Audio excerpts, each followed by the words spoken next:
எப்பொழுது வேணாலும் கைப்பற்றும், அதுக்கு முன்பதாக ஒரு காரியத்தை செய்யட்டும் என்று சொல்லி தன்னுடைய வீடு வாசல் எல்லாவற்றையும் விற்று அது எல்லாம் தங்கம் வெள்ளி நகை அப்படின்னு நிறைய வாங்கி என்ன செய்தாராம், அதை ஒரு காட்டு பகுதியில் போய் ஒரு பெரிய ஒரு ஒரு ஒரு குழியை நோண்டி அதுக்குள்ள எல்லாவற்றையும் புதைத்து வைத்து விட்டு அது எங்க புதைத்து வைத்தாரோ அதோடைய வரைபடத்தை ஒரு மேப்பை ட்ரெஷர் மேப்பை அவர் எழுதி அவருடைய வீட்டில் இருக்க ஃபேமிலி பைபிளுக்குள்ள அவருடைய குடும்ப பெரிய வேதாகமத்துக்குள்ள அந்த வரைபடத்தை மறைத்து ஒழித்து வைத்தார். வைத்து விட்டு தேசத்தை விட்டு சோவியத் யூனியன் ஆளுங்க வந்து இந்த ராணுவம் கைப்பற்றதுக்குள்ள ஊரோட்டு ஓடிடணும்னு அவர் முயற்சி எடுக்க பரிதாபமாக சோவியத் யூனியனுடைய அந்த ராணுவத்தின் கீழே அவருடைய கைகளில் அவர் அகப்பட்டு அவர் பெரிய மில்லியனர் என்பதை அறிந்து அவரை சித்திரவதை செய்து எங்கே பணம் எது எங்கே வைத்த எங்கன்னு கேட்டு கேட்டு அடித்து ஜெயிலேயே அவர் உயிரை போச்சு. பாருங்க, அவர் ஒரே ஒரு மகன் இருந்தான், சின்ன பையன். காலங்கள் உருண்டோடின, யுத்தம் எல்லாம் முடிந்தது. அவனுக்கு இப்படிப்பட்ட ஒரு புதையல் அவங்க அப்பா ஆயத்தமாக்கி வைத்திருக்கிறார் என்ற எந்த அறிவும் அவனுக்கு கிடையாது. அவன் வறுமையிலும் கஷ்டத்திலும் நெருக்கத்திலும் எவ்வளோ பரிதாபமான வாழ்க்கை, எத்தனையோ வேலை, எங்கெங்கேயோ போய் வீடு வேலை, என்னென்னமோ வேலையெல்லாம் செய்து எப்படியோ கஷ்டப்பட்டு பிழைத்து கொண்டிருந்தான்.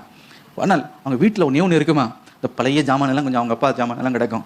ஒரு நாள் என்ன செய்தானா, எல்லாத்தையும் கழிப்போம் சுத்தம் பண்ணுவோம்னு சொல்லி எல்லாத்தையும் ஆயத்தம் பண்ணி கொண்டு இருக்கும்போது அந்த பழைய வேதாகமத்தை தூசியில் கிடந்ததை எடுத்து அப்படி ஊதி திறந்து இதில் என்னதான் இருக்குன்னு திறந்தா டக்குன்னு அதுலேருந்து ஒரு பேப்பர் ஒன்று விழுந்துச்சான். என்ன பேப்பர் விழுது அதில் பார்த்தா அதில் ஒரு வரைபடம் அதில் எழுதியிருக்கிறது. அதில் எழுதியிருக்கிறார், என் மகனே தகப்பனார் எழுதியிருக்கிறார், இவ்வளவு தங்கத்தை, இவ்வளவு கிலோ இடை தங்கத்தை, இவ்வளவு வெள்ளியை, இவ்வளவு விலையேற பெற்ற முத்துக்களை எல்லாவற்றையும் இந்த இடத்துல நான் புதைத்திருக்கிறேன் என்று. அதை வாசித்த உடனே ஒரு தூக்கி வாரி போட்டுச்சான். அப்படியா, இது உண்மையிலேயே அப்படி இருக்குமா அப்படின்னு ஒரு டவுட். கடைசியில் சரி என்னதான் இது பார்த்துருவோமே அப்படின்னு எனக்கு பிரியமானவர்களே ஒரு மெட்டல் டிடெக்டரை கொண்டு போய் கஷ்டப்பட்டு தேடி அந்த காட்டில் தேடி கடைசியில் அதை கண்டுபிடிச்சாரு. அதை தோண்டி எடுத்தா எழுதப்பட்டபடியே வேதாகமத்தை அந்த விழுந்த பாருங்க அந்த துண்டில் அல்ல அந்த வரைபடத்தில் எழுதப்பட்டபடியே அவ்வளவும் தன்னுடைய குடும்ப சொத்து அவ்வளவும் அந்த இடத்துல புதைக்கப்பட்டிருக்கிற தங்கத்தையும் வெள்ளியையும் அவர் கண்டுபிடித்தார். எப்போ தெரியுமா கண்டுபிடித்தார்? அவருக்கு என்ன வயது இருக்கும்போது தெரியுமா? 65 வயது இருக்கும்போது கண்டுபிடித்தார். ஒரு பக்கம் ரொம்ப சந்தோஷம் இருக்கு, அடுத்த பக்கத்தில் பெரிய வருத்தம்.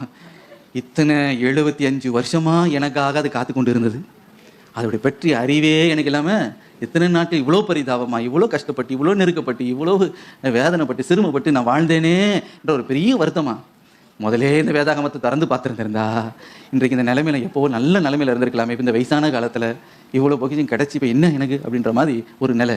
எனக்கு பிரியமானவர்களே, அதே போல் நாமும் இருந்து விடக்கூடாது. இப்போவே இந்த வேதத்தை இப்போவே அதை கொஞ்சம் திறந்து பார்த்து கிறிஸ்து இயேசுக்குள்ள ஆபிரகாமுக்கு உண்டான ஆசீர்வாதம்லாம் இருக்காக்கும். ஐயோ இதெல்லாம் விட்டுறக்கூடாது. அப்பா இது இதுவும் எனக்கு தான்.